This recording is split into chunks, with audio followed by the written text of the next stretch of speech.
Кыргызстанда эмес, саламатсыздарбы? Кыргызстанда эмес.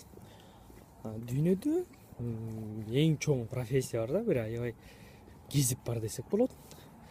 Аябай көп акча төлөнүп турчу, сени элдин баары мактап, сага ыраазы болуп турчу бир жакшы профессия бар да. Кыргызстанда деле бар ал. Ал сатуучулук кесиби, то есть продавец болуп иштөө. Бирок негедир элдин көбү сатуучулук болуп иштесең, сен аферист считайт, жулик, спекулянт, чуть ли не лохотрон, там что-нибудь, да.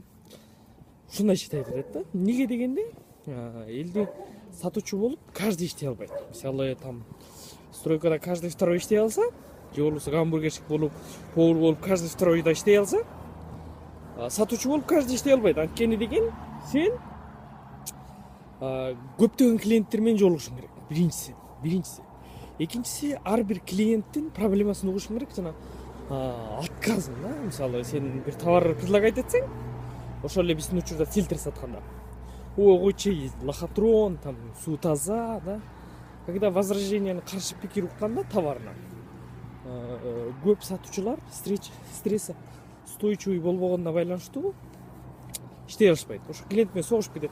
Мисалы биз когда клиент жок, болбойт жакпайак дегенде макул деп койчубуз да.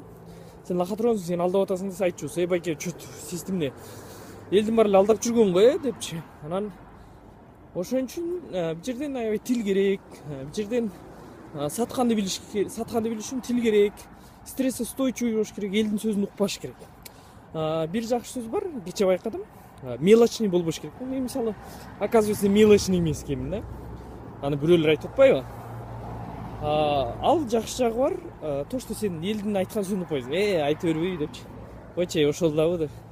Экинчи жагы мелочный болбогондун минусу деле бар да эми. Ошондуктан сатуучу болуш бул каждыйга берилген эмес. Бирок сатуучу болгондо аябай чоң акча чоң да ал жерде. Мисалы, ошол эле сен можешь пирожки сатып, пирожки да, пирожки жанагы картошкасы менен. Ар бир пирожкиден 5 сомдон тапсаң болот. Ал эми сен ошол эле мезгилде квартира сатып, ар бир сатуудан, бир эле кишиге саткандан сен $500 тапсаң болот. Ал эми жанагы машина сатып, хово, спецтехника сатып, сен бир эле сделка да, бир эле сатуудан, бир эле адамга сатканда сен более чем $5000 чейин тапсаң болот да. Ошондуктан те, кто жаштар каяка тапшырам, эмне иш кылам деп аткандарга мен айтат элем да, сатуучу болгула депчи. Мен китеп жазгам. Айтат болушуңар керек, ким сен китеп депчи. Бирок мен 5 жыл иштегем сатып, продажада. 5 жыл бою ошол бир эле методика бар да. Дүйнө жүзү колдонот. Ошону мен колдонуп иштегенбиз. Результат аябай көп алганбыз да биз дагычы. Компания ачканбыз, компаниябызда результат алган. Ошондуктан жаздым да мен делечи. Анткени өткөндө аябай мен супер-пупермин деген продавец байке келип үйрөткөндө мен аябай ойлогом, аябай жаңыча нерсени үйрөтөт го деп. Бирок, к сожалению, ал байке жаңыча нерсе үйрөтпөй эле, то что мен 5 жыл бою иштеген опытымды эле айтып берип койду. Вот ушинтсеңер продажа болот депчи. Анан ойлондум, эгерде күнүнө $300 алган адам ушинтсеңер акча болот деп айтып атса, то значит мен китеп жазсам болуп турбайбы. Китеп жазганда действительно мен эч жерден там айтат го, бир китеп жазыш үчүн там 10 китеп окуш керек деп. Мен действительно эч кандай китеп окуган жок. Бүт өз оюмдагы жарык болбойт да. Бүт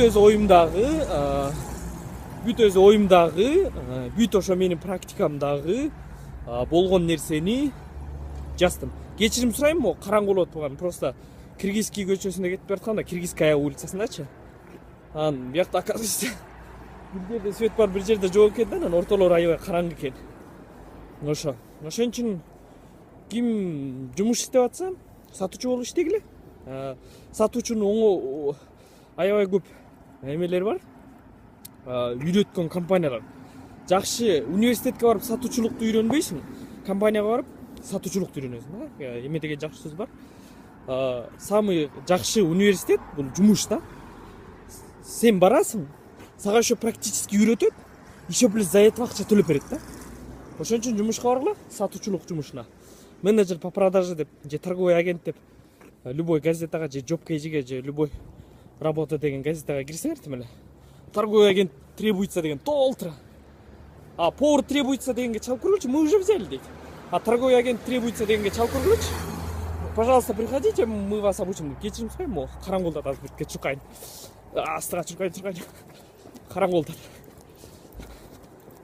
Чуркан. Ошондуктан стресс устойчивый болуш керек. Кечке эле бир сөздү кечке кайталай бербейинчи. Ошо, короче, все.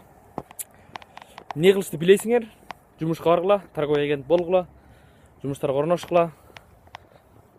Эгерде жакшы иш кылам десеңер, еще плюс эң акыркысын айтпай калып турум. Торговый агент болуп, продавец болгондун эң жакшы жери силер аны үйрөнгөндөн кийин любой бизнесте буттан тура саласыңар. Бул гарантия. Анткени мен практикамда болгон. 2015-жылы 1 жыл бою бизнес кылгам, 4-5 бизнес кылгам. 4-5 жабып кылгам, прям. Мен канча кылбайын жабып кылгам. Андан кийин 2 жыл продавец болуп иштегем, торговый агент фильтр саткам. 2 жылдан кийин чыккам, компания ачкам, компаниям сразу взлётко кеткен да. Интересная штука. Мне бир мындай магический бир нерсе болду. Жок, мен опыт.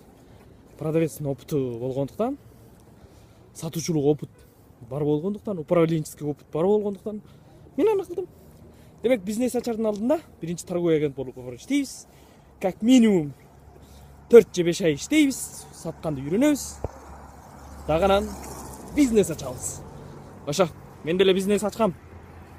Экинчисинде ачкам. Компания иштеп атат. Так что сен ким? Дебегиле. Макулбу? Бизнес бар менде деле. Кайсы бизнес экенин Инстаграмга өтсөңөр, ошол жакта жазылат. Реклама кылып коеюн да.